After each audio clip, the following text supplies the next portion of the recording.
Right now on KGW News, they've been trying for weeks.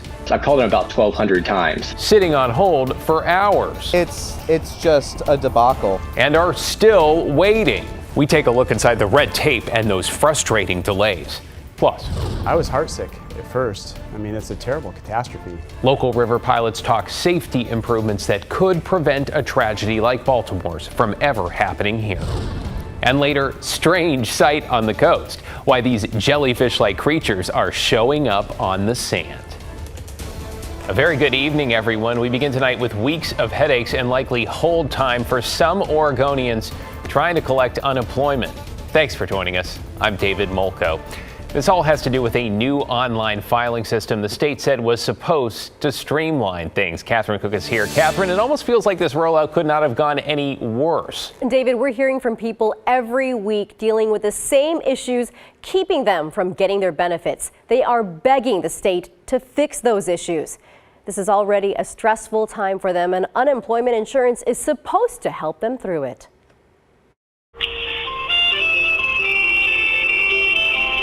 Gustav Worth is tired of this song. Yeah, this is awful. He's been listening to it all day, nearly every day, for weeks now. It's headache-inducing around hour 3, I'd say. Gustav says the real headache has been trying to get unemployment benefits through the state of Oregon. He was laid off in late February. He filed for unemployment benefits using the state's new system called Francis Online. It launched March 4th. In a press release, Governor Kotek said it would, quote, modernize customer service for Oregonians filing for unemployment insurance benefits.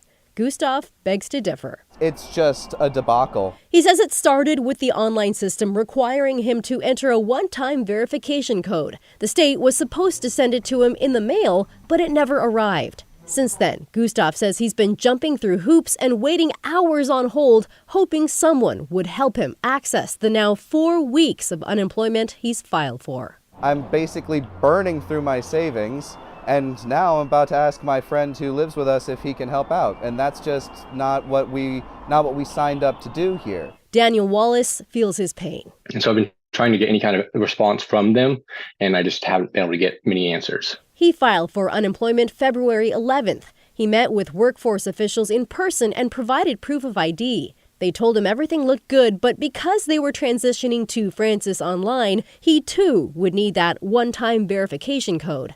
Unlike Gustav, Daniel did get his code in the mail on March 13th. He needed it by March 11th. So the pen was already expired. And then 2 days later, I ended up getting a notice saying I've been denied benefits. So I've been trying to appeal that, but I've done everything correctly. Surely a call to the unemployment office would fix the issue, right? Guess what song Daniel's been listening to as well? If he gets that far. I've called them about 1,200 times. I've been able to get through about 4 times, and each time I do get through, it's about a wait time of about 4 hours. We reached out to Oregon's employment department. A spokesperson said they're updating their letter sending process to make sure everyone has enough time to respond. As for call wait times, they said those were high even before the new system, and they understand the frustration, adding, "We appreciate our customers' patience and understanding." For Gustav, the wait and the music continue. Right now, I am up to 4 hours and 23 minutes. Kind of feels like a full-time job without the pay.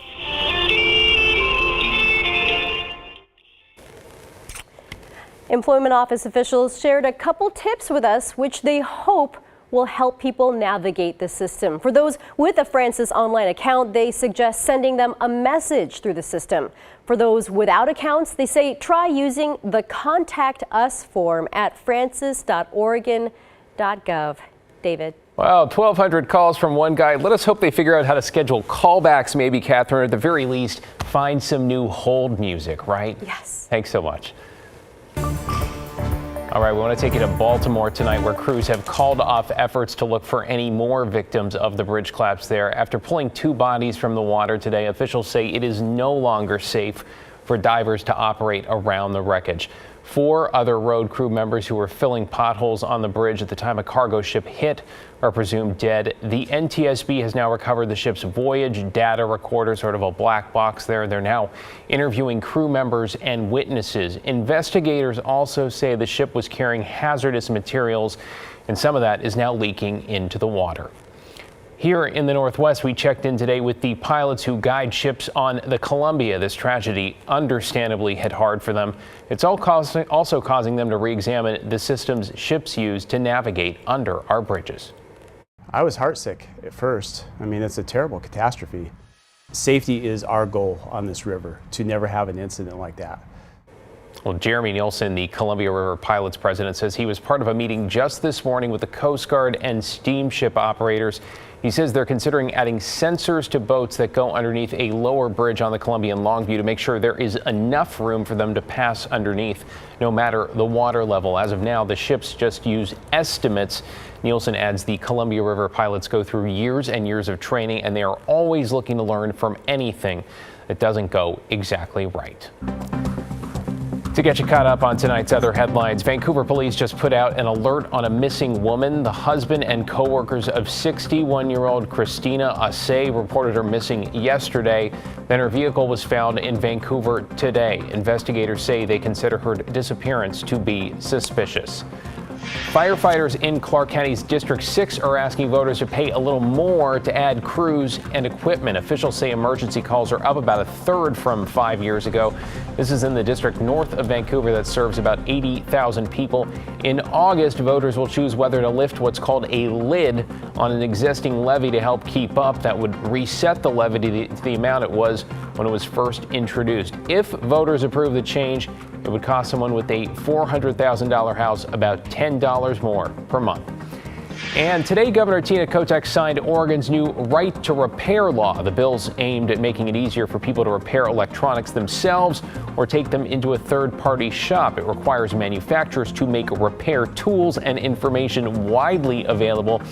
Sponsors hope it will also reduce waste by making it easier to keep using older devices instead of having to buy new ones. To new information tonight surrounding a former West Linn family doctor accused of sexually abusing patients. Some of those victims are now calling for grand jury transcripts to be released and want to know why the grand jury declined to indict the doctor. Alma McCarty's in the newsroom. Alma, we've been following this case for years now. So what prompted this new effort? Well, David, it follows an op-ed written by the Clackamas County DA defending his handling of the case. It also comes after an independent report found West Linn police violated some policies when they were investigating former Dr. David Farley. Farley did have his medical license revoked, but has not been criminally charged. Attorney's office and the West Linn Police Department interviewed a lot of witnesses. They held a grand jury, and the grand jury, we believe, was not given sufficient information and returned a no bill, or basically said that not moving forward. Attorney Tom Diamore represents more than 100 people allegedly abused by former Dr. David Farley. Despite ongoing civil litigation, he cannot fathom why a grand jury would choose not to indict Farley on criminal charges after what he's learned from his clients. Claims of sexual abuse and misconduct against women and minors at his West Linn practice. My thought is that you see what information was given to the grand jury, and if key information, obvious information of sexual abuse was not given to that grand jury, then reconvene another grand jury and do it again. He's now calling for the release of those transcripts, but the Clackamas County DA John Wentworth says Oregon law prohibits the release of those records. The DA also told KGW he stands by the accuracy of his statements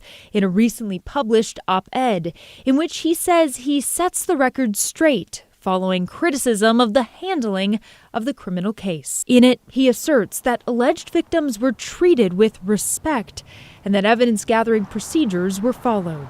Former patients' renewed push for transparency comes less than 2 months after the city of West Lynn published an independent investigation into its own police department. The report found the Farley investigation riddled with errors, including a lead detective unprepared to handle the case, who failed to note key information. For a lot of these women, it was a sense of, the first piece of justice they felt like they got was that report. And so that just kind of created a whole new firestorm, like what really happened here.